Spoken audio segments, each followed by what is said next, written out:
Hello, can you hear me? There you are, and you even sound pretty good too. What's up? Okay. Hello, can you hear me? There you are, and you even sound pretty good too. What's up? All right. Is there feedback coming through? Is there an echo? Well, I mean, you have the stream on, but once that's Yeah, done, yeah. no, it's good now. Okay. Sorry, I forgot to turn the stream off. It's fine. I'll forgive you for your breach of streamer call-in etiquette. All right, so what's up?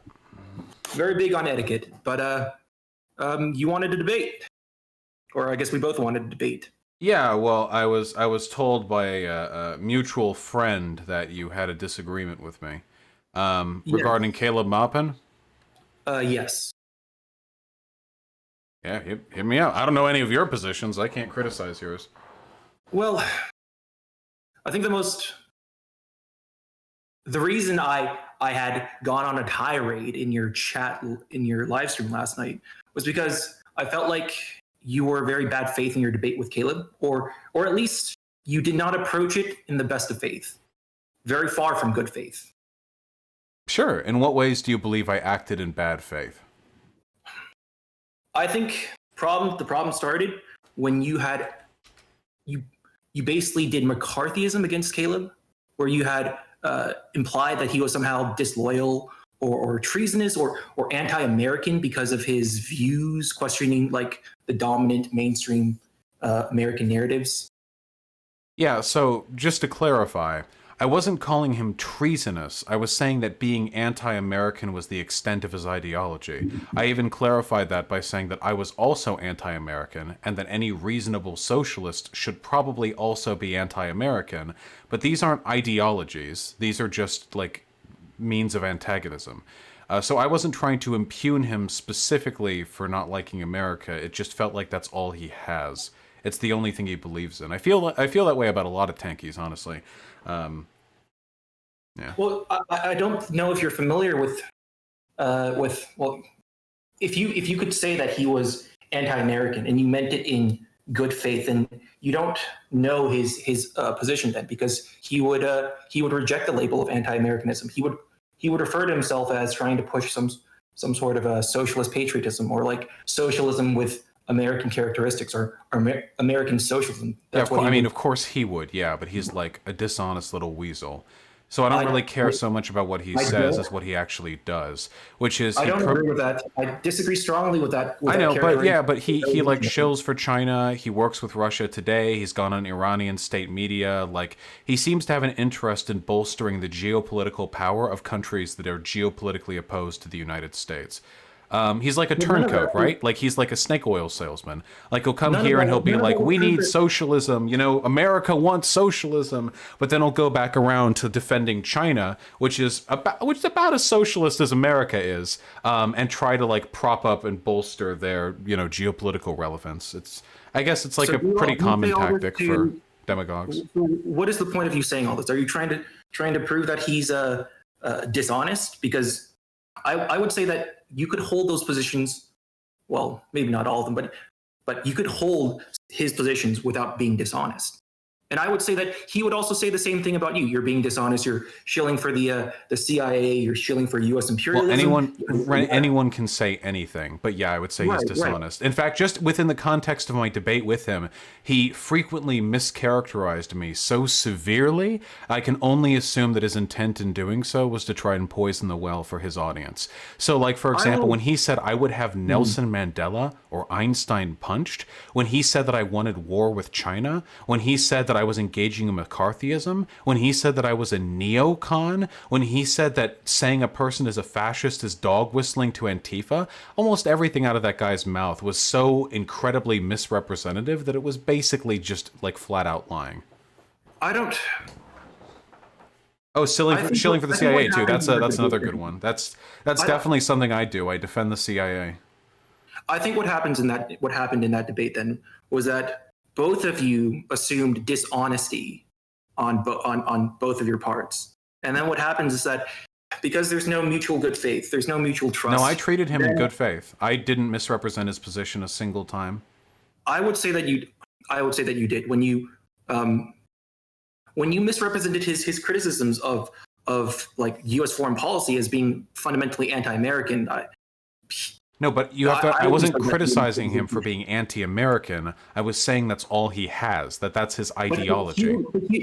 But his position is not anti-American, though, because to oppose the United States government is not the same as opposing America. It's not that he opposes the United States government. It's that he bolsters countries that have geopolitical interests opposite to ours. And he does so by praising them for things that are markedly worse than what we do. I disagree that the countries that he defends, or defends against U.S. imperialism or even critically supports, have interests that are opposite of America. Wait, you don't think China, Iran, Russia, Assad, you don't think these countries don't have geopolitical interests opposite to those of the United States of America? No, because if I will recall, I'll recall when the Qasem Soleimani. I'm sorry, Assad isn't a country, yeah, but Syria. Yeah, go on. When the Soleimani hit, the Soleimani assassination occurred, one like really high-ranking official in the Iranian government said that their enemy was not the American people, but specifically like Trump, Pompeo, and Bolton, and that anybody that like any Iranian or any of the Iranian-backed groups that targeted just regular American people would be committing like a crime. So like I think you have to differentiate. What does that have to do with what I just said? That has nothing to do with their geopolitical interests. Well, let me explain what because the Iran might be against the ruling class of the United States and the government of the United States, but the government of the United States and the ruling class of the United States they're not the same thing as America, as the United States of America. But when we talk about geopolitical interests, we're talking broadly about the interests of the state. So yes, but Caleb Maupin isn't defending the people of China. He's defending the state of China. He was defending the institutions. Do you think I would disagree with Caleb Maupin if he said, like, we need to respect the Chinese people, independent autonomy for socialism or something like that? Yes. Well, no, you wouldn't. I don't think you would disagree with Caleb. I'm just going to point out that so let me clarify. Do you draw a distinction between the state, the U.S. state, and the U.S. country, the U.S. nation? Of course, but I don't know what this has to do with my claim that he bolsters the geopolitical interests of countries that are opposed to America. Because I would say that he doesn't bolster the interests of countries that are opposed to the American people, but he only bolsters the interests of countries that are opposed to the government, the state of the United States. Yeah, that's and the state of the United States itself is counter to the interests of the American people. We have essentially a treasonous state. No, that's not what treason means. Every state doesn't represent the interests of their people. Then every state is committing treason. That's not what treason means. If you're disloyal to the nation, if you're disloyal to the people, then you've committed treason. No, treason is a legal term that refers to misbehavior on the part of state officials. But if we're going to talk about mistreating your people, the Chinese government is far worse off than the American government is. So why doesn't Caleb Maupin spend his time criticizing them and defending the Chinese people? That may be so, and I think he would even grant that. He would even concede that yes, the Chinese people are probably worse off to their people. But I think the difference here is that China is basically like 50 years ago. It was one of the poorest countries on the planet, but the United States for the last half century has pretty much been the global hegemon. We can't defend autocracy with that. China's a big boy now. It's a big boy grown-up country. Very wealthy, very powerful. We can't keep defending President for life Xi Jinping, okay? We can't keep defending... China is not all that wealthy. It only seems wealthy because it has so many people. But if you look at GDP per capita, China's like it's still very poor. Yeah, because it concentrates all its wealth in the business and industrial sectors that it allows foreign companies to invest in to exploit their workers. Yeah. That China, okay, I would say that China was pretty much forced to do that through the geopolitics. You can't claim that China is a proletarian state and then it's also a totalitarian government and they had no choice but to be ruthlessly capitalist and let their workers be exploited. You can't make those claims. Okay, why can't I? Because then you assign no agency to non-American countries, which is a little weird. China is perfectly capable of making its own decisions when it comes to how it wants to run itself.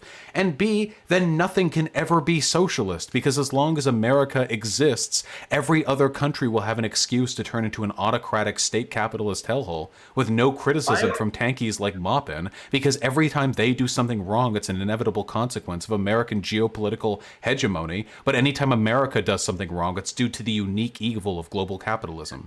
China is global capitalism. America is the global hegemon, though.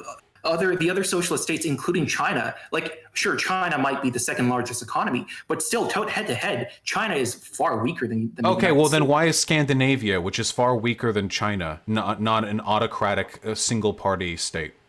You would have to go back to the Cold War and the history of the 20th century to understand that. Then communism failed. Then not only did all the communist bloc countries turn into capitalist countries, but now they get indefinite excuse to be authoritarian hellholes because America still exists. China could be a democracy. It doesn't have to be authoritarian. If China were to become a democracy to the extent like where they completely open up or they introduce far more freedom and liberties, they would go the way of the Soviet Union. The Soviet Union collapsed because it had a weak and failing internal infrastructure and a horrible statewide corruption that meant they were unable to meaningfully. That may have been the underlying causes of the Soviet collapse. I would agree with that. That's like the long-term causes, but the proximate cause, like the immediate cause, was their opening up. Like they opened up, and then within a year they collapsed. Do you think a state that can't survive without repressing its people might not be a very good state? I don't. It's not a good state. Yes, I'll concede that. But if you're under attack, you have to resort to those measures. Yeah, this is exactly what I mean. Other countries can't do any wrong to you.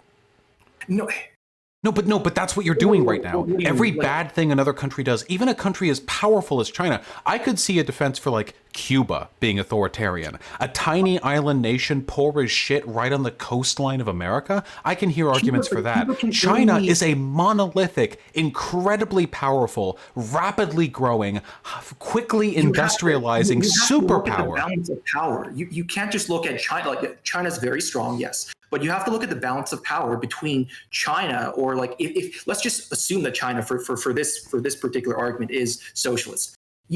Even if China were socialist, the balance of power in the world between the capitalists and the socialists would still be vastly tilted in favor of the capitalists. There are no socialists right now.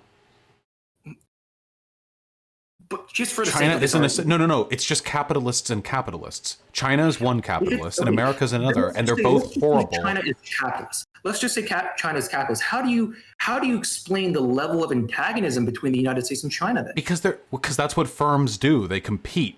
That's like saying two monarchies can't fight. But yes, firms compete, but they don't compete like normal capitalists or normal capitalist firms don't compete at this level. Like because it's countries. But what about them both being capitalists means they can't compete? Do you think there's an ideological conflict here? Like America is trying to stop the spread of denguism, and Xi Jinping is trying to stop the spread of American pig dogism? If you read the foreign policy journals of like the top level foreign policy journals in the United States, that's basically what they say. They're saying that, we thought that the introduction of capitalism within China would have led to the overthrow of the Chinese Communist Party, and it would have brought an end to communism in China. But now it's very clear to us that China is the introduction of capitalism. China is worse than America. We're both capitalists, but at least we have a democracy. Like, ostensibly. It's not a very good one, but they don't have one. I want to stay on the point of China being capitalist. Like they are by every definition capitalist. If China, more specifically, I want to stay on the point that the CPC is somehow a capitalist. The CCP? I will grant you that China has a lot of capitalist mode of production. It's a very complicated situation. It's got like a mix of socialist mode of production in certain sectors and capitalist mode of production in other. Wait. What socialist modes of production does it have? The state ownership isn't socialism. If the workers themselves are they have a say in the running of the enterprise. How do the workers have a say in the running of any of the state-owned enterprises in an unelected dictatorship? No, it's not unelected. It may not be as like formally democratic as the United States, but it's not like completely unelected. How do they have a say? What decommodified industry has the input of the workers functionally running that industry? Well, you do realize like China has like some of the largest cooperatives in the world. I can't list off any names, but it has a very large cooperative sector. Okay, but what does that have to do with state ownership? That's what you used as an example of socialist production. I used two examples. The state-owned enterprises are themselves like cooperatives. Okay, I would need a heavy source on that. So you're saying that these state-owned industries are left entirely to the discretion of the workers? They aren't in any way, shape, or form beholden to the state's interests? Not entirely, no. No. Okay, so it's like a co-op, except you have a CEO and his name is Xi. Is that correct? Yeah, but Xi himself is elected through delegation. He's president for life, or he's been looking at it. He's elected through a delegation of party bureaucrats. The bureaucrats themselves are delegated from lower level Soviets, who themselves are finally voted on by the entirety of the Chinese people. In a one-party system where each member is hand-selected or approved by the existing party. That's not democracy. I'm not going to say that it's like more democratic than the United States. No, it's just not democratic. It's not. It is by definition not a democracy when only one party can run and that party picks who gets to run. By whose definition? Because then there's no choice. You only choose people the state is comfortable with you choosing. How can you enforce radical change if it's impossible to elect officials who oppose the interest of the state? I can't believe I hear this from leftists. Why? How do you explain then the approval ratings of the Chinese people for their own state? Hitler had skyrocketing approval ratings during the height of his regime. That's irrelevant. Well, how long did Hitler's approval ratings last? I mean, the approval ratings in China, they pretty fucking high until the Nazi regime fell. I promise you. Approval ratings are irrelevant. People have high approval. Fucking Trump got elected on Make America Great Again because a bunch of boomers want to go back to living in. Trump's approval rating within the Republican Party, his party, is massive. In China, there is only one party. So yes, in order to make, I'm not talking about approval ratings just within the Chinese Communist Party. I'm talking about approval ratings as measured by like Gallup. There's only one party. Of the Chinese people. I can't believe this. This is insane. You're a leftist and you're defending the authenticity of approval ratings in an autocratic society where people are imprisoned for opposing the state. Do you think there might be a little bit of a pressure on people to not oppose the state or express dislike? Do you think there aren't propaganda mills running out in their countries to tell everyone how great their country is? There's going to be propaganda mills in every single society, including like any society. No, here in America, we all fucking hate our elected representatives. We hate everyone in Congress and everyone in the Senate because that's our God-given right to fucking despise our government. But in glorious People's Comrade Proletarian Republic of China, nope, you have to fucking adore the state that you live in because dissent is disincentivized in every conceivable sense. How can you call yourself a leftist when you're defending an authoritarian state with a president for life and you're defending its approval? What about the 20%? What about the 20% of people that don't like the state then? If China is as totalitarian authoritarian as you say, why isn't the approval rating like what 100%? It has to be 100% for it to be authoritarian? I'm not arguing the approval rating. I don't know that China's not authoritarian. I'm asking you to prove that it's not a democracy. I'm not arguing it's not a democracy. You were the one who tried to use. Wait, hold on. You were the one who tried to use approval ratings as an indicator for whether or not it's a democracy. It's irrelevant. Adolf Hitler had a high approval rating in a non-democratic society. Fascist governments right now, what's happening right now in Hungary and Poland, very high approval ratings for the fascists that are taking prominence. Democracy and approval ratings have nothing to do with one another. What fundamentally would you describe as democracy? Because I see it as if it's ruled by the people, then it's democracy. If the people are agreeing president for life. If the people are agreeing with the president for life, then it's a democracy. No, what? People agreed with Hitler. This is insane. You're literally just a fascist. You have to face You're a fascist painted red. Do you realize that? You're defending populist rule of an authoritarian leader and saying that as long as they're representing the will of the people, that their rule is valid. This is identical to fascism. I would describe Hitler's Germany as mob rule, authoritarian democracies. You think Hitler was an authoritarian democracy? Yes, like a mob. Okay, I'm sorry. I'm using the actual definition of words. I'm sorry, I didn't clarify. I'm not using fake definitions for words. No, Hitler's rule was not a democracy. So just so you know, I hope you don't have any school tests like coming up where you have to like correct that. I'm giving you the chance now in case you have to write down, was Adolf Hitler's Nazi regime a democracy? And you'd write yes because people liked him. What definition of democracy are you using? How about we just Google it? A system of government by the whole representation or all the eligible members of state, typically through elected representatives, a state governed by a democracy, control of an organization or group by the majority of its members. So if the majority of the people agree with a policy, even if that policy is heinous, like Hitler's policies were, holy shit! You need to understand, you're not a leftist and you're not a socialist. Why is it every time I talk with tankies, they never want to talk? Wait, hold on. Wait, I'm asking you. I'm very interested in you. I don't care about China. I don't care about China. I care about you. That I deeply do not appreciate, Bosch. I care about you. Okay, I care about you. I'm really interested. Then don't call me a red fascist, and don't deny that. Don't call me not a leftist. You aren't, and you are. You are a fascist, and you are not a leftist, my friend. Then you're a CIA imperialist. You're a fucking CIA agent. How would you like it if I called you that? This is what happens every time I talk to you people. We get 15 minutes in, and then you guys start literally defending totalitarianism, and none of our conversations have anything to do with the workers. I just recognize it for what it is. What Hitler did was absolutely awful. So Hitler was a democratic. Democracy can be misled. What? Do you think a democracy can never do anything wrong? Do you think it can't be evil? It can't do wrong? I live in America. What are you talking about? What does this have to do with what we're talking about? Because you said earlier, it seems like you're saying that like you can't have authoritarian or evil democracies. Like no, I never said. Wait. Authoritarian and evil aren't the same thing. No, I know they're not the same thing. But you seem to say that you can't have. Is your position that we can't have? There can never be like definitionally there can't be authoritarian democracies. Yes. What would you consider a mob then?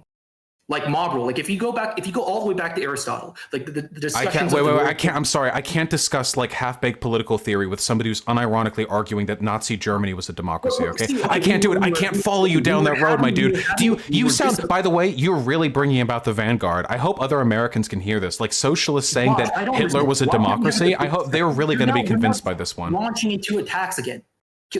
I'm not attacking you as a person. I'm attacking your horrible ideas. The person when you say that I have like half-baked ideas and you refuse to have a discussion. Your ideas. Yes, I'm attacking your ideas, and I'm having a discussion on your ideas right now. By the way. But you're not. But you just said earlier that you just said like a few seconds ago that you wouldn't have a discussion with me because my ideas were half-baked. Yeah. Okay. Yes. Wait. Okay. Yes. I don't argue with lunacy and conspiracy theory, and the argument that the Führer of the Third Reich was a democratic regime is not an argument I'm capable of entertaining. Are you saying that I'm a lunatic then? Like, you have standards that I can't meet. I can't get to your definition here. It's not within my.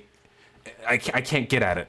Here, do you want me to? How about we settle this in a definition, okay? I can Google was Nazi Germany democratic, and whether or not Google says yes or no, can we put an end to this? Can we settle it on that?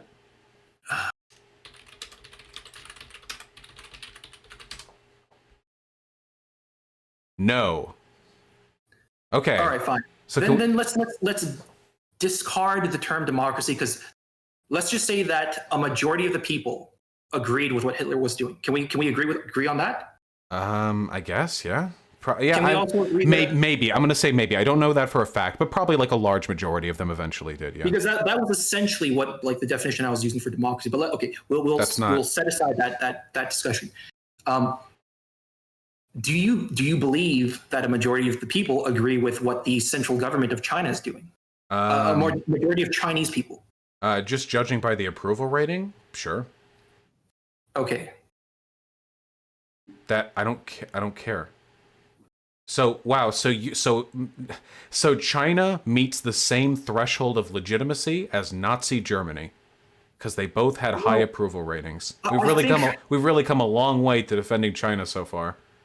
well, then in that case, America wouldn't even meet that threshold of legitimacy as the Yeah, Nazis. because I don't think approval ratings are a valid way of determining how good or just a society is. I don't think it has anything to do with like how just the society is, because you can have everybody approving awful, evil acts. I'm just trying to say how much the society itself reflects the will of the people. Yeah, but the will of the people can be manufactured, as it often is. I agree. I do agree that the will of the people can be manufactured. Okay, and if the will of the people was being represented in Nazi Germany, at least to an extent, what we can probably determine then is that both approval ratings and the will of the people have literally nothing to do with what type of government is being run or how well that government is being run. I think that I think that you can't have a poorly running government and still have high approval ratings. Okay, then you are engaging in Nazi apologia. Wait, no. Because when the Nazis actually started like fucking up and doing they started doing World War II, their approval ratings dropped because they weren't running society even like marginally correctly then. So you were fine with how they were being run before then? They had to hide all the crap that they were doing, and once that stuff kind of started coming up, you're actually just doing Nazi. It wasn't hidden. People knew that Jews were being abducted from their homes. They didn't know the extent, did they? People. I mean, I might be wrong on this. Okay. So the approval rating is fine, as long as they're just being deported. But if they didn't specifically know they were being burned to death, are you trying to somehow say that I'm okay with with what the Nazis were doing? I mean, I don't know. You tell me. You're defending them. I'm not defending them. I'm describing what they were like. Yeah, and what you're doing is you're saying that because the approval ratings were high, that is in some way a marker of approval for the nature of Nazi Germany. Approval from their own people, like if the German people, I don't care if the people approve of it. If the people of Germany knew that Jewish people were being abducted, then that's basically like a stain on the German, like I guess their record. Then what does that have to do with my point? Is approval rating a valid or invalid way of determining the democratic will or the worth of a society? I thought we were tabling the democratic discussion entirely. No, because you're the one who brought that up again. I don't care about people's support. None of this has anything to do with how good of a country China is. I didn't bring up democracy again. You were the one that just brought it up right then. Yeah, I like democracy.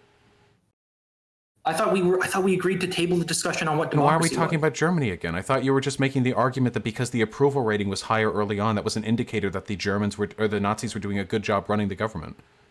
Not a good job. Like it's an indicator that the people thought that they were doing. Okay, but I don't care what the people want in approval ratings. I care what is good and just. People support fascists all the time.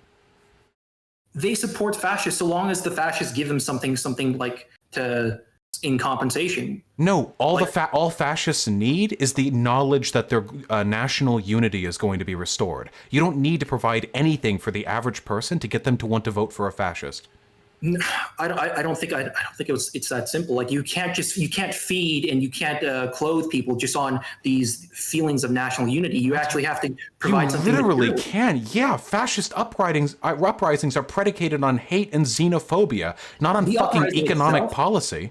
The uprising itself, sure, the uprising itself might be predicated on those feelings, but if they were to become as long lasting as the Nazis were, they had to at least do something to like win over the rest of the population. Yeah, like a war. What does this have to do with China?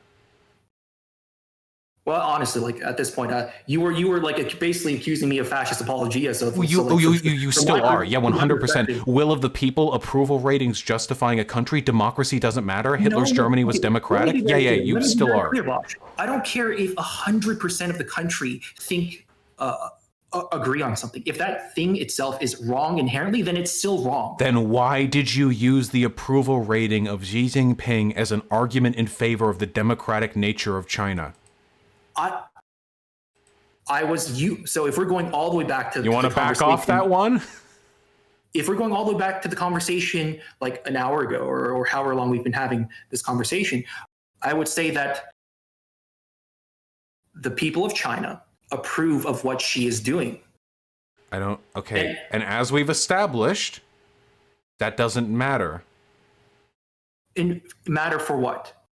For matter towards. In what way do you think that's relevant? I don't think that the government of China can be like fucking over vast majorities of the people, just screwing them, and still maintain high approval ratings. I think they have to be doing something for the 80% of the people that are approving of what the government is doing. Actually, do you believe in democracy, like as a concept? I do believe in, well, I don't think we've agreed on what democracy is, but I do agree. Apparently not. If you think Hitler was a democratic leader, I think that policy should reflect the will of the people. That is fascist language right there. How's that fascist? The myth of the will of the people is a fascist myth. There is no such thing as the will of the people. There is no such thing. Shorthand for talking about majorities, like majority opinions. Who gives a fuck about majority opinions? What about should we bring back slavery in the U.S.? That's not a majority. That's not a majority opinion in the U.S. But back when slavery was abolished, it was. The majority of the people in the North were not abolitionists. Then this is one example of democracy going wrong, or majoritarianism going wrong. I don't agree with majorities. Then why do you keep invoking populism as a defense of the behavior of the Chinese government? Because it's not just the Chinese government then. No, that's all I want to talk about. I don't care about the Chinese people. I'm sure they're all wonderful people, all 1.6 billion of them. But how can you say that they're wonderful people if 80% of them approve of what the government is doing? Because half of America approves of what, or like I guess like 38% or something. It's a very low. It's a much lower approval rating. And if we're because we have a two-party system that doesn't ruthlessly propagandize the same way their one-party system does theirs. We don't have a social credit system. We don't arrest political dissenters. Propaganda system like China's propaganda system it's very crude. America's propaganda system is far more sophisticated. That is not true. Why do you keep infantilizing them? What do you mean infantilizing them? China is a nation perfectly capable of propagandizing to their own people. They have an enormous amount of wealth and power. No, they're not very good at propaganda. They literally have a firewall across the entirety of the internet. They arrest political dissidents, and they have social programs designed to impugn people for engaging in behavior that opposes the state. That is awful propaganda that looks terrible to people outside of China, and within China it looks terrible because the Chinese people know about the firewall and they know about the problem with the distance and they don't like it. And it's my point is that it's bad propaganda. Chinese propaganda is actually holy fuck. So because there are some people in China who recognize that there's propaganda in their country, that doesn't mean that propaganda doesn't exist or that it's not effective? It's not nearly as effective as the U.S. as the American propaganda model. Okay, listen, I'm gonna need to level with you. Okay, I don't give a fuck about approval ratings. They don't indicate what you seem to think they indicate. You can have high approval ratings if you're a horribly incompetent administration. You can have high approval ratings because you've been propagandized and believing there's no better alternative. I'm pretty sure if we go to North Korea, they also have very high approval ratings for their quote unquote like elected representatives. It doesn't mean anything to me. What I care about is the Chinese government doing what it can to facilitate the development of a proletarian state while respecting human rights within its borders? That is what I care about. The answer to this is no. We have gotten caught up in this obsequious argument over approval ratings, over which you have defended populist fascist rhetoric about the will of the people and argued that something like the Third Reich could be democratic, which indicates to me that your understanding of democracy and of populism are both ones which are easily misled by authoritarian governments. So I have to ask you again. Definition, okay, if you don't want to have the debate over democracy, then let's not have the debate over democracy, but don't bring it up and then try to pivot to some other point. I didn't pivot. You were factually wrong. We Googled and we literally just went off definitions that we Googled. Claim actually agreed with my definition because it said majority opinion. No, it did. Oh, okay, we can Google it again. The last part of the Google definition talked about majority opinion. A control of an organization or a group by the majority of its members. An organization or a group by the majority of its members. How the fuck do the Chinese people have control over the CCP? Through their elections, through their votes. Except the CCP picks the candidates. So the Chinese people still vote that breaks it right there. The Chinese people still vote. The Chinese people still vote on the candidates. Yeah, on candidates chosen by the majority power holders. You don't have any control then. They have they. How can you say that? This is incredible. What is freedom? Freedom is when you can do whatever you want to do. Wait. Freedom is when you can do whatever. What you consider to be free? Do you consider the U.S. elections to be free and open and fair? Much more so than China's. You kidding me? Yeah. How so? When the system itself is pretty much completely controlled by the two-party duopoly. Because we can choose we can vote for our own people. We can choose our own candidates. Anyone can run. Anyone can run. Nobody can win though. Like when was the last? Holy shit! I can't. This is insane. A 1.6 billion person country where the dictator for life and the party he controls picks out who you're allowed to vote for is the same as a country that just has an embedded two-party system. Is that the position that you want to take? No. Okay, then I'm going to need you to rephrase the dumbass shit that you just said, because that is exactly what you said. But I'm sure you mean something less stupid. Of course, America's democracy has problems. We have an embedded two-party system. First past the post doesn't work, blah, blah, blah. But there's a reason why we are meteorically higher in the democracy index than China is. Because we pick our own candidates. Yet America's system does not reflect even like a significant minority of the people. What? Because the approval ratings in Congress. We just went over this. God, low approval ratings can be a good thing because it means there's healthy civil discourse as to whether or not we approve of what our elected officials are doing. The freedom to disagree with the people in power is one of the most important things we have. A thing a Chinese worker wouldn't have. If the people in power actually controlled and selected by the people, the American people, there could be no way that the approval ratings would be so low. Yes, there can be. Are you kidding me? Do you have any idea how democracy works? People in America have different opinions. Even if the best possible candidates were elected, there would still be healthy and robust disagreement.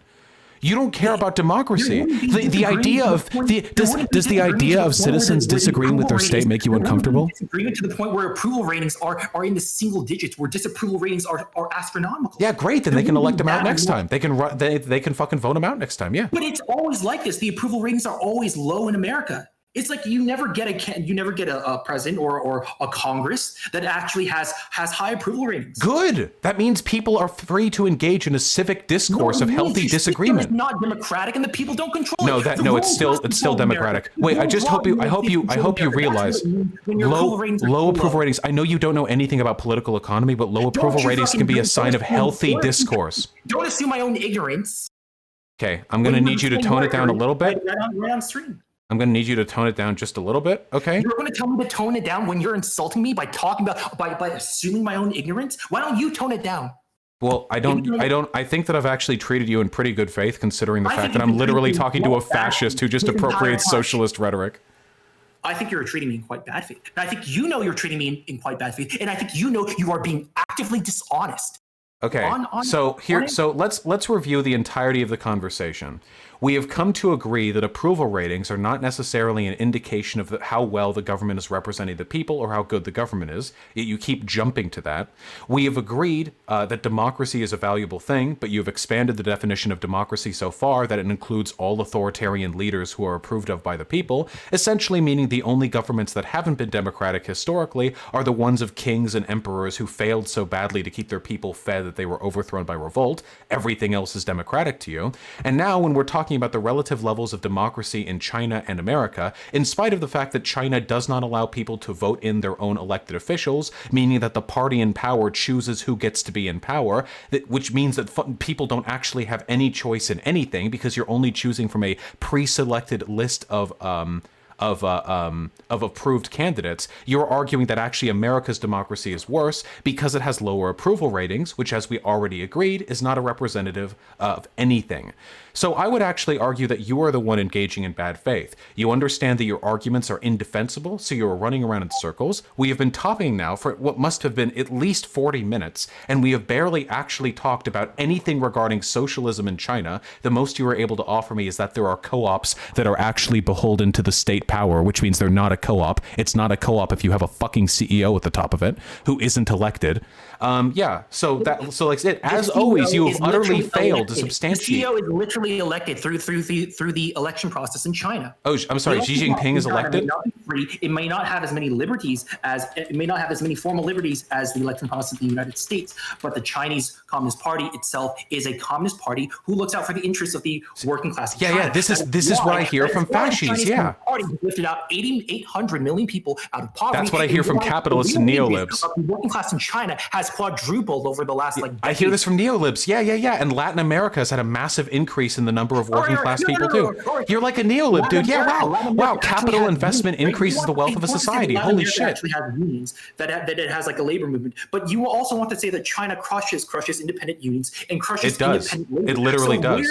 Where is this drive to raise the wages and living standards of the Chinese people? So what you're trying to do but failing to do is called a Gish Gallop. Normally a Gish Gallop only works if your points aren't so stupid. When you just a few minutes ago I was reviewing our points. 2 or 3 minutes reviewing. That's not a Gish Gallop. Gish Gallop is when you make new arguments. I was just going over the ones we had already made. You just made a bunch of new arguments. We can go over them point by point. So lifting people out of poverty, that's a neolib thing, my dude. China's a capitalist economy. The capital markets are what lifted people out of poverty. If you want to praise Xi Jinping for being a capitalist, then that's your thing, my dude. People out of poverty, unless there is also a robust labor movement to take some of the gains in productivity and transfer it into the working class. If there is no labor movement, all the gains in productivity go straight to the ruling class. Damn, it's a shame that China's average wage for working class people is lower than those of neighboring countries. That kind of sucks for your argument then. That looks like the most powerful proletarian state in the world could... Oh, what's the next excuse? China was 50 years ago one of the poorest countries. Unlike the other countries around China. Oh, those countries. What country? What comparison? Vietnam. Vietnam is a higher. Yeah, broadly across the standard. Yeah, despite being weaker, poor, and having been subjected to invasion much more recently. Yeah. Vietnam has been subjected to far worse treatment than China. But China, oof, sorry guys, worse wages, worse treatment, lower protections, no independent labor union formations. Must suck. How do you explain the massive increases in Chinese real wages then? Oh, through capitalism. Capitalism all by itself without independent unions, without a labor movement? Yeah, worked in America, yeah. Maybe they're taking the America path. Maybe we could call China America too. America had unions. America had a labor movement. So America is socialist because we have labor movements and such? No. We're not talking about whether America is socialist. We're talking about whether America can raise wages without having any sort of left, without having a labor movement, without having labor power. You're saying that China has no labor power, yet somehow capitalism all by itself raises wages. Yeah, it does. It literally does by definition. Yeah, that is what capitalism does. Yeah.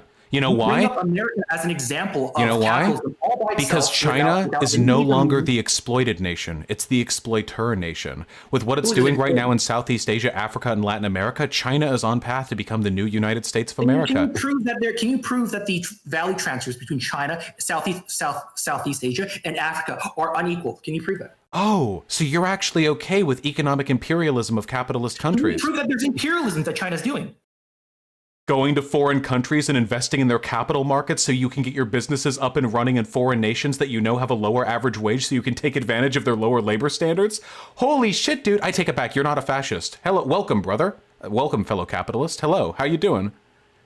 You're insane. How do I keep having these arguments? Honestly, I could be playing a video game right now.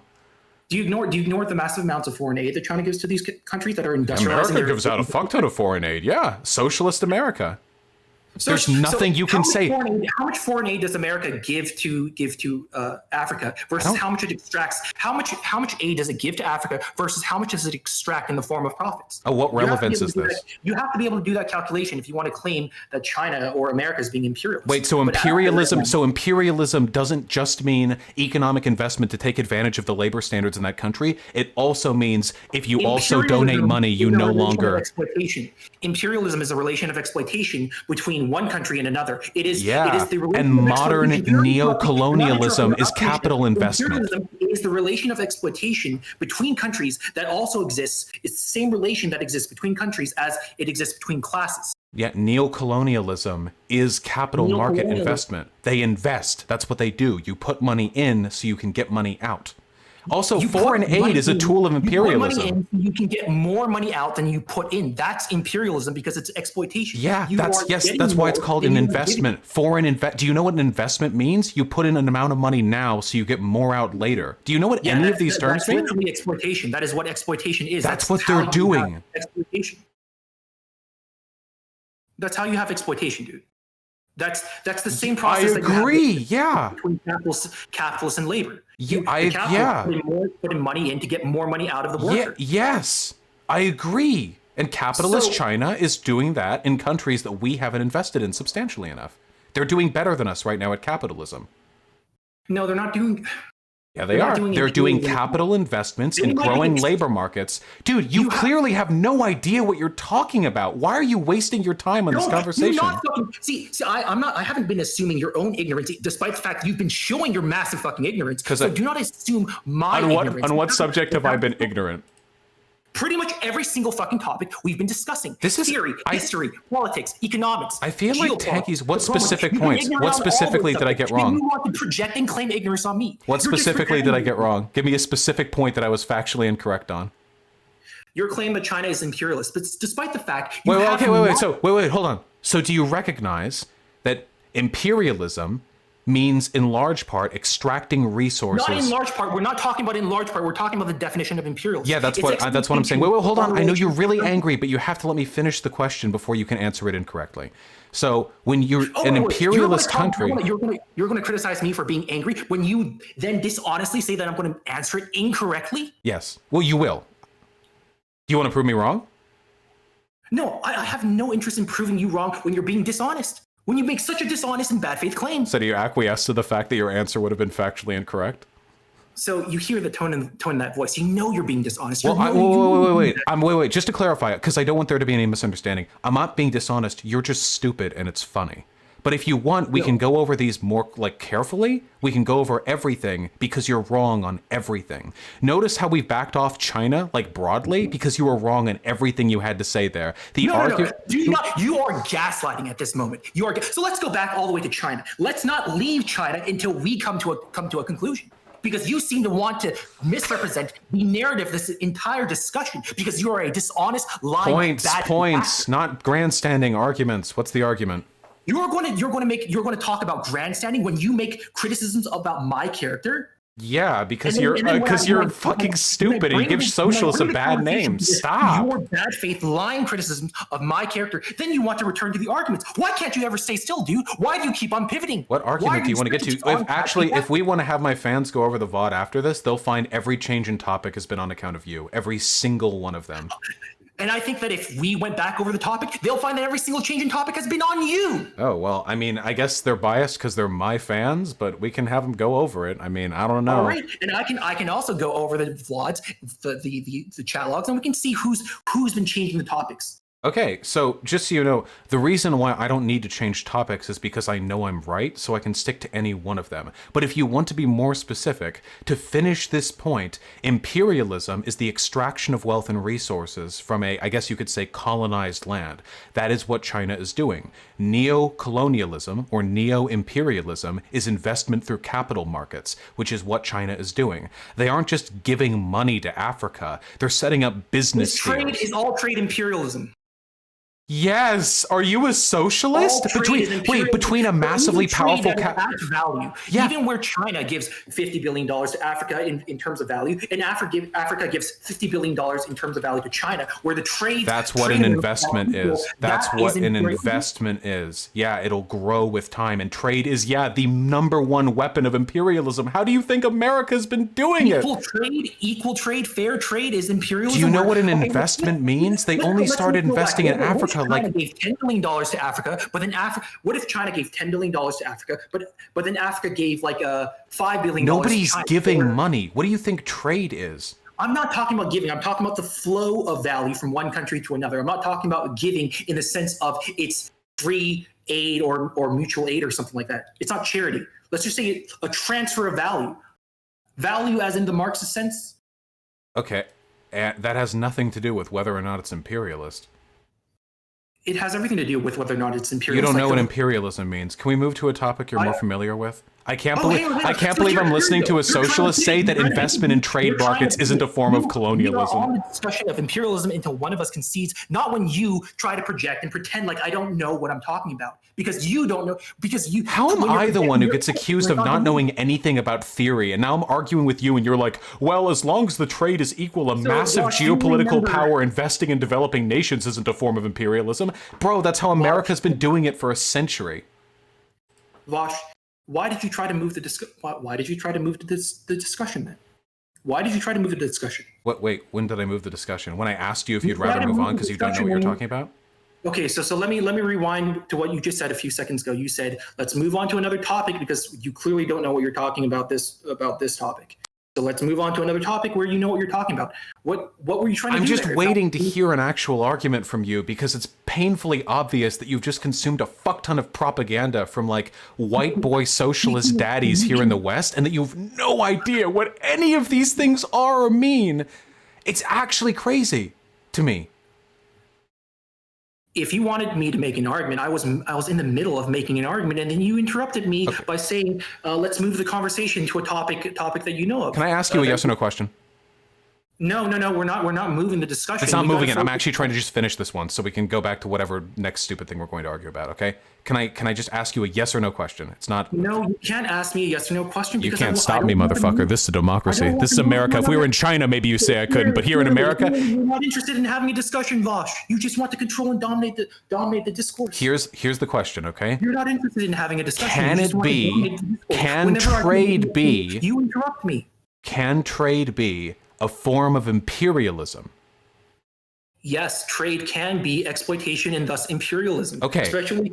So can investment in developing nations be a way for larger countries to engage in imperialism? It can be, but not always. Okay. So do you think that in an investment, just because at this point in time, the import and export of resources are roughly equivalent, that means there's no economic exploitation taking place? It's not just a matter of import or exports. You have to look at all the value transfers going on between two countries. Was the Marshall Plan imperialism? The Marshall Plan in and of itself, no, I would not consider. Actually, okay. I'm not clear with the details of the Marshall Plan. If it was actually like the Marshall Plan was the United States with absolute pro bono, giving billions of dollars, which at that time was a fuckload more than billions, to countries that were recovering in Western Europe. Now, and the reason they did it in large part was to help them rebuild and to incentivize their alignment with America over the communist states following World War II. Now, did the Marshall Plan have to be repaid, or Nope. was there an interest? Then I wouldn't consider it imperialism. Okay, you're not a leftist. How's that? Why is that? The Marshall Plan was literally a foreign policy vehicle for the United States of America to assert its geopolitical interests on the continent. I don't consider asserting geopolitical interest to be a form of imperialism in and of itself. Holy shit. Okay. Imperialism has to be an economic relation. It's about the transfer of value. It was because keeping those countries in the Western Bloc ended up being economically prosperous to the U.S. Yes, but that's not imperialism by definition, though. You can keep countries within your sphere of influence. You can influence them. You can even benefit from that relation without it being imperialism. Imperialism, a policy of extending a country's power and influence through diplomacy or military force. As of Google, do you want to move on to the next point?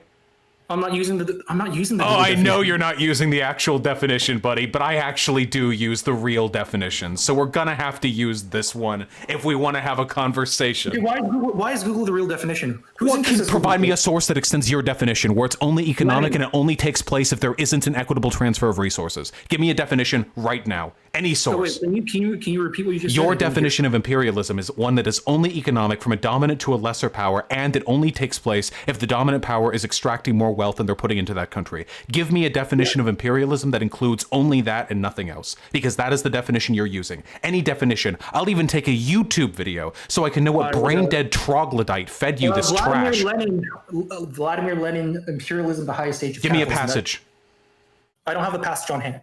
Okay, so Vladimir Lenin said imperialism is only an economic transfer where a larger power extracts more material wealth from a smaller power. That's what Vladimir Lenin said about imperialism. Or do you think that if I went back to that, I would find you're actually full of shit? Have you read State and the Revolution?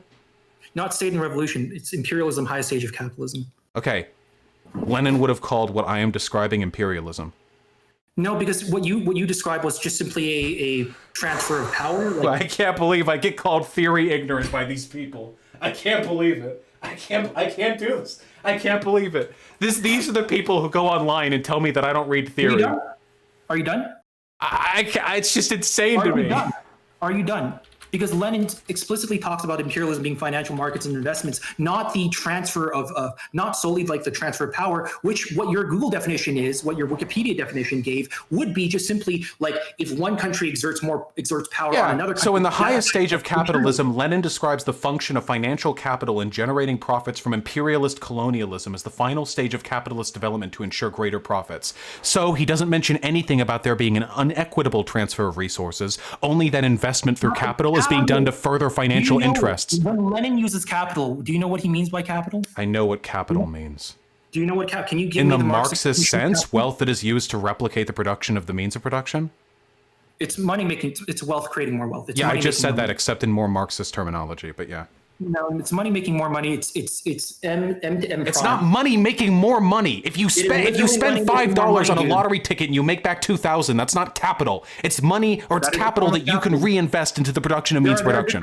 Capital. There's industrial capital. There's also financial capital. There's also capital in the form of rent. There's also capital in the form of interest. Are you a psyop? Are you sent here by the CIA? Are you here to make me kill myself? So Lenin's definition of imperialism does not say that the only types of imperialism are one where there is an inequitable transfer of resources. Only that capital finance is used to bolster the wealth of the nation.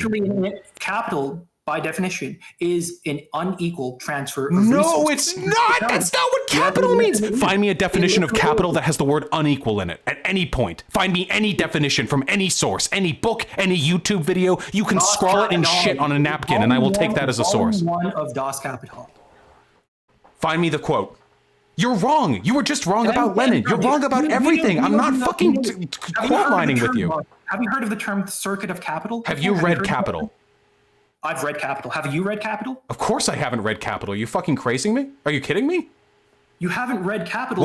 Well, you apparently have read Imperialism, the highest stage of capitalism, and your definition of it was wrong. So, wait, no. Nothing about Lenin's definition says there has to be an unequitable distribution of resources. He only said that you would seek to profit from it. China is profiting from their investments in Africa and Latin America. That is why they're doing it. We are arguing whether or not my definition of Chinese businesses are investing in developing countries to make money off their labor markets. Oh, shit. Okay, so you just want to control the. Okay, are you done? Can I speak? I think you're actually about to win this discussion because I don't think I can take you. I just need you to answer this, okay? Just this. If you can beat me on this, you win, okay? This is it. It's the final. Right. We're in death match, okay? All right? Listen. Okay, listen. If China is using its private enterprise to financially invest in developing countries to take advantage of their capital and labor markets, does that not match the definition of imperialism as said by Vladimir Lenin, which described it as financial capital in generating profits from imperialist colonialism as the final stage of capitalist development to ensure greater profits? So to clarify, China is seeking greater profits by investing in the labor and business markets of foreign countries to make money off their assets. If the only economic transfer between China and other countries were just this profit extraction, then yes, it would be imperialism. But that is not the only economic transfer that is going on between China and other countries. All right, so imperialism is fine as long as you do other things that aren't imperialism. Well, like it's like... No, wait, hold on. You're actually insane, and I'm okay with you being banned from my Discord. Fuck off. Holy shit, that dude I think is actually insane. This is every tankie I talk to, dude. Every single one of these fucking trolls in the Twitter comments or YouTube, they're like, Vosh could never actually stand up to a real leftist who understands real. Holy shit. Jesus Christ, that guy, fucking Nazi apologia, fascist apologia, anti-democracy, no understanding of anything he talked about, just posturing everything he said. Fuck. I know he's young, but I was young once too. I was never that bad. That guy's not a socialist. If you see anything about yourself in that person, you are not a socialist. I'm really sorry. Oh my God. I can't do it. I'm not emotionally strong enough, dude. I'm not emotionally strong enough. We didn't get to talk about fucking anything because that guy was on a loop. Holy Where are you, Paul Resendez? Or Radical Autism? Which one of you was it? I know someone gave me 100 and you two are both big rollers. My brain is fried right now. Whoever it was, fuck you. Jesus Christ. Oh my God.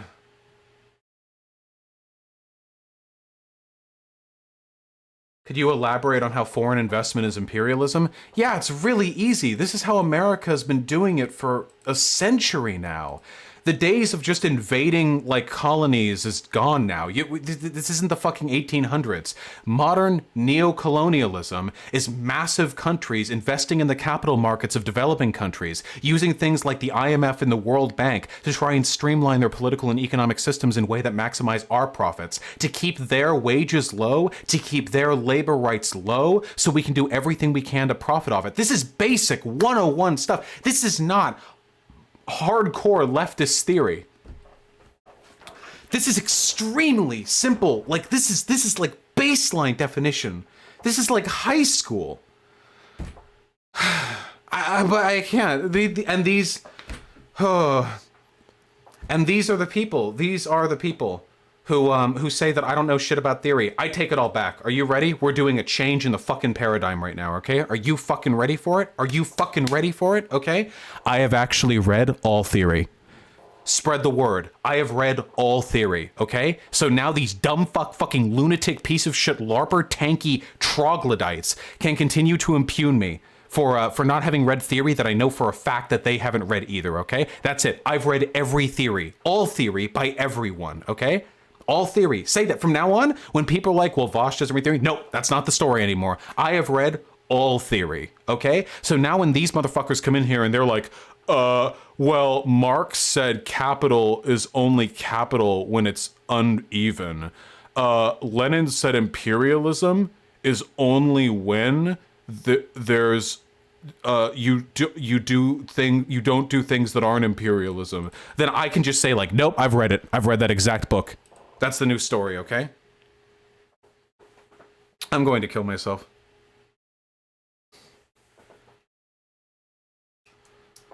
Out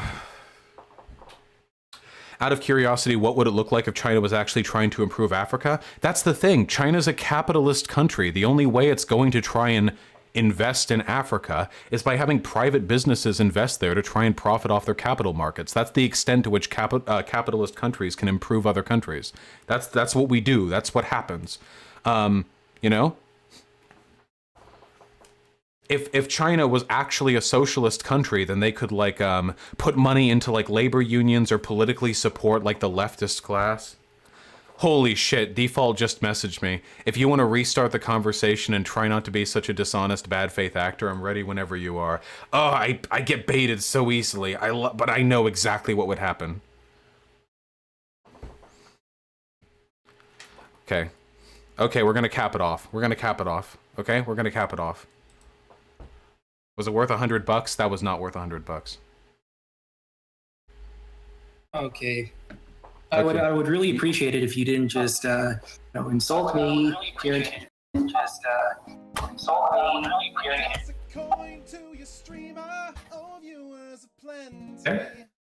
Have you gotten new marching orders from whatever CIA agent is feeding you all this disinfo? I could say the same about you, Bosch. You don't know what imperialism was, what capital was, what democracy was, what approval ratings implied.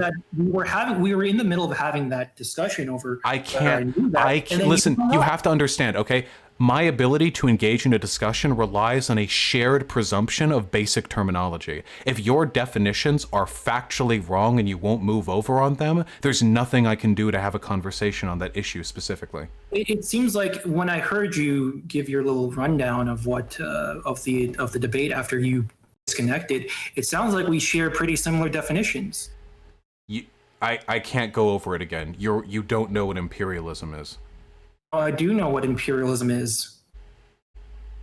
You realize that what we're talking about isn't even like theory. Like the definition of imperialism, and this is supported both through like neocolonial, like intersectional studies and by Vladimir Lenin, includes what China is doing. Why can't you just accept the fact that China is a capitalist, imperialist, authoritarian state and then try to... That's entirely the point. Then I can't argue with delusional people. I can't. If you just want to disagree for the sake of, like, if you can't have it, if you don't have an argument, fine, we can move on to something. The whole time has been me giving you arguments.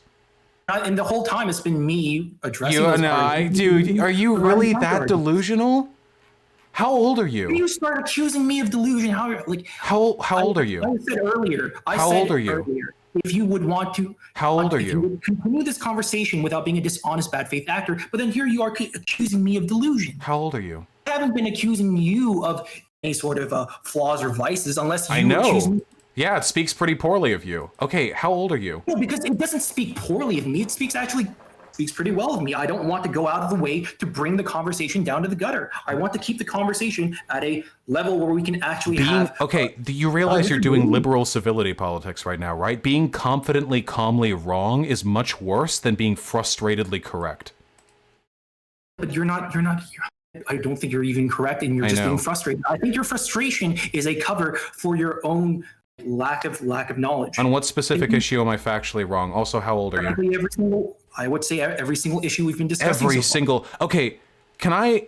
You yourself wait. I'm actually... Wait, we can take a chill pill, okay? Why can't I say the same about you? We can take a chill pill. I'm not actually interested in China anymore. It doesn't exist. I'm interested in you. How old are you? What media do you consume? 26. I usually consume YouTube media. Okay. Are you like having an okay time like making friends, or do you feel you develop parasocial relationships with online figures? This question, I don't understand why we're getting into this discussion. Okay. Well, because I do, and I'm not trying to be hyperbolic when I say this. I do think you're crazy. So the only thing I can do now is try to find out why you are the way you are, so I never become like you. I'm not interested in having this discussion because I don't even think I don't think I'm crazy. I'm not. That is typically the position of people who are crazy. Yeah. You think that it's typically a good faith move to ask people like that they're not crazy? How is this not bad faith and dishonesty? Well, I've tried to discuss these topics with you, but it's not possible. It's like arguing with a toddler, I guess. You're not my therapist, though. You're not my counselor. I don't trust your motives here. In fact, I completely distrust them. I think what you're trying to do is glean information about my own personal details so you can use them to crush me emotionally. No, I'm not interested in insulting you. I just think your brain is broken, and I want to help. Can I help? When we closed the discussion, you just insulted me. How am I supposed to trust your motives? Well, because I don't want to be you, so I have to help. I have to help. If I can help you, I can prevent myself from being like you. I'm not. I don't want to have this. I don't trust you enough to actually reveal any of those details to you. Okay, you don't actually have to reveal any details to me. Are you inebriated in any sense? Are there any drugs you're currently on? I'm not inebriated. I'm not inebriated in any sense. I'm not on any drugs. Okay, all right. I'm just checking. I think we just have different definitions of everything, but all my definitions are the ones that are used in academia and by the dictionary. And your definitions are really weird ones. I try to use Marxist definitions. I don't use the academic definitions. For one, Marxist definitions are often incorporated into academic definitions. The entirety of sociological critical theory is based off like Marxian analysis. No, it might be. When you say based off it, it might be like it might have taken it as an inspiration, but it's like, isn't it? It's fundamentally a different thing now. Do you know anything about critical theory and sociology, or are you just assuming it's wrong or different from what you expect? Like, isn't critical sociology like focus on other factors besides? Yeah, it uses a Marxian base work of class antagonism as a vessel for uncovering social antagonism. Doesn't it also like out class and throw in a bunch of other identity groups to like into the conflict. Conflict framework. Intersectionalism or intersectionality isn't incompatible with Marxism. I think it is. Intersectionality is because intersectionality privileges, or it puts class struggle at the same level as all the other struggles. It doesn't center class. It doesn't. Yeah. Marxism if there are other issues? Marxism specifically centers class, and it analyzes the other issues as flowing from being the result of the fundamental. Critical theory doesn't put them all on the same level. It just recognizes that there are different intersecting forms of antagonism that define like the social landscape. That's all it does, and it doesn't center. It doesn't like try to level the playing field between all the other antagonisms. Then intersectionality can be compatible with Marxism. Yeah, you know, sometimes class isn't the only issue. Sometimes there are other more serious issues.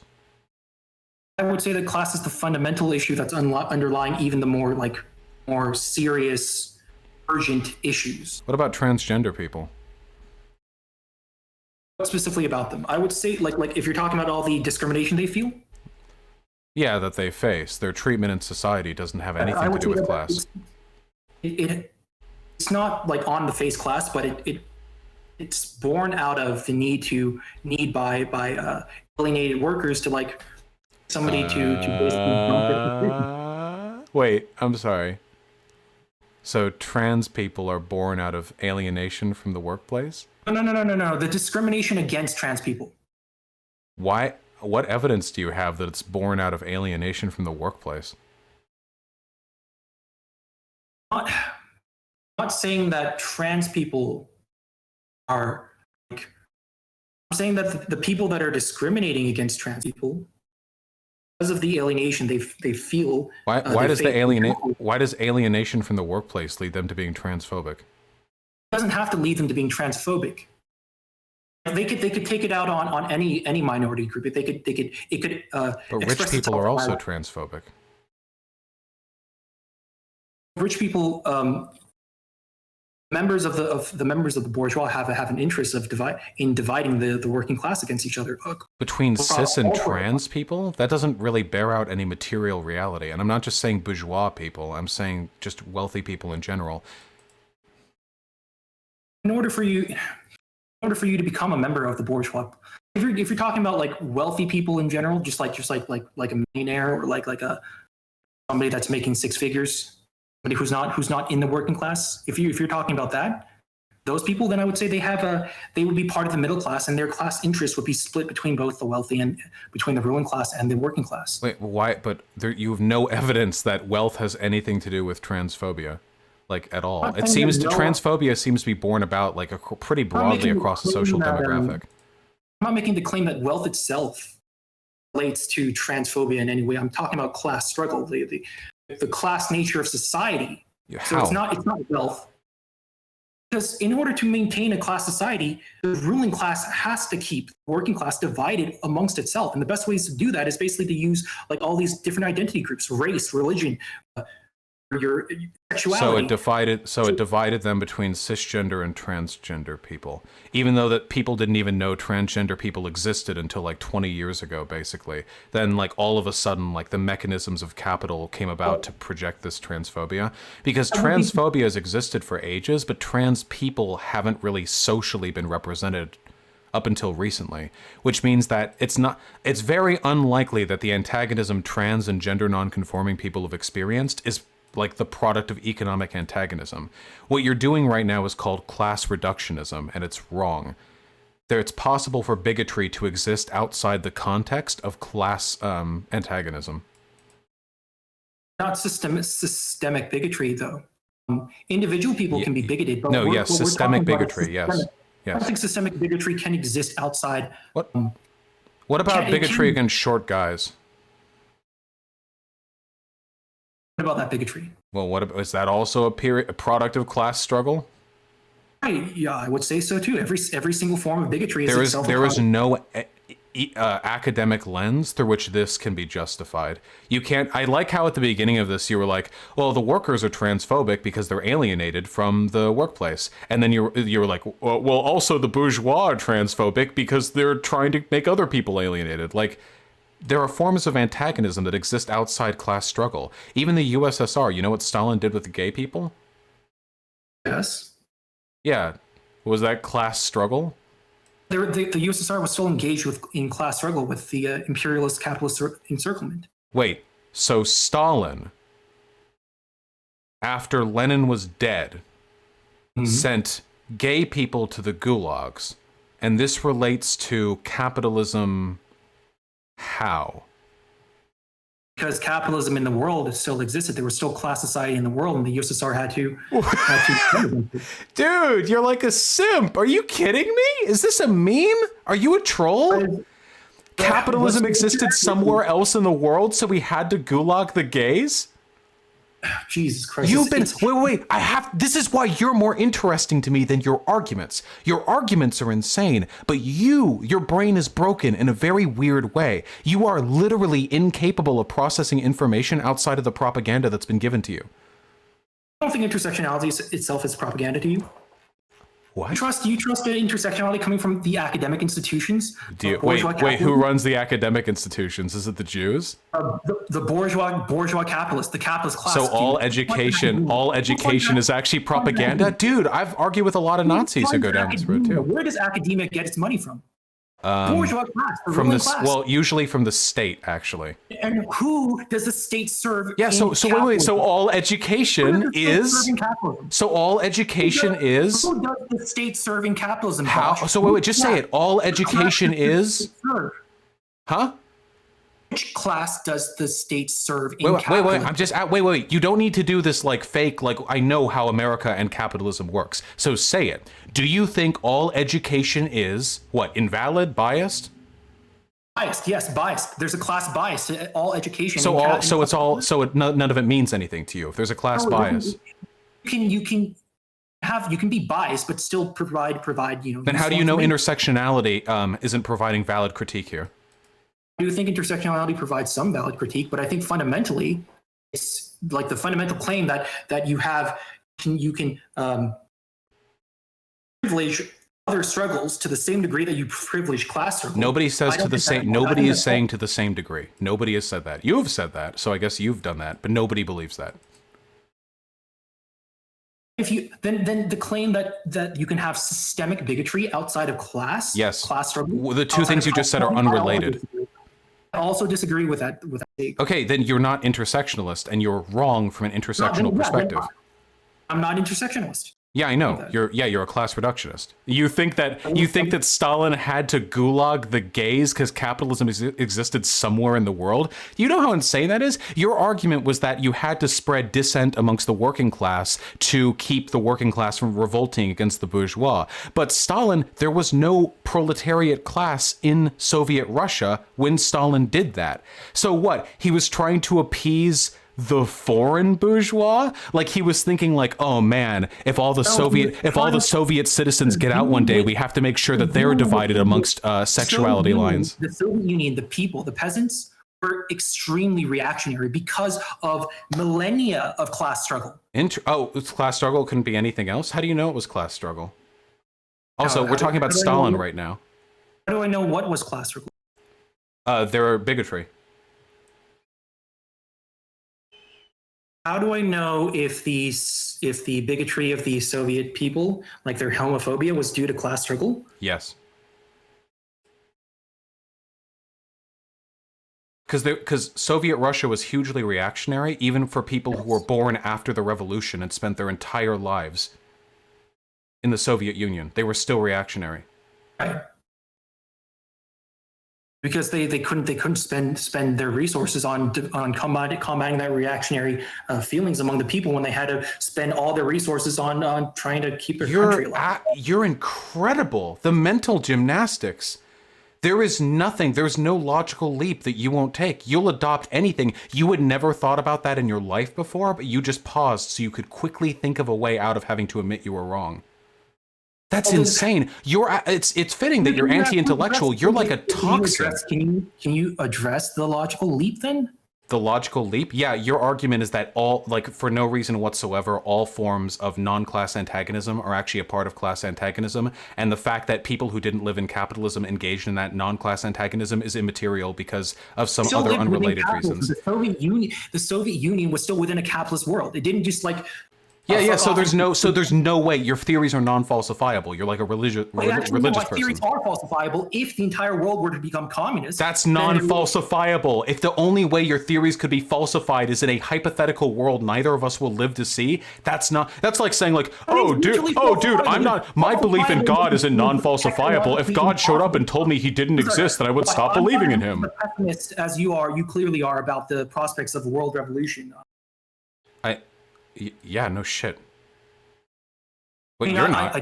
You're not a socialist. I don't think we can say so for sure that world revolution won't happen in our lifetimes. Yeah, I mean, sure, if you're like a weird LARPer who ignores everything about reality and is only interested in regurgitating propaganda they've heard from other people, yeah. Is every Maupin fan like this? You're actually worse than him.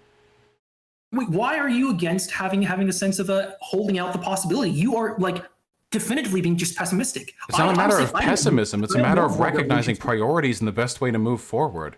You think there's going to be a global communist society sometime within the next 60 years?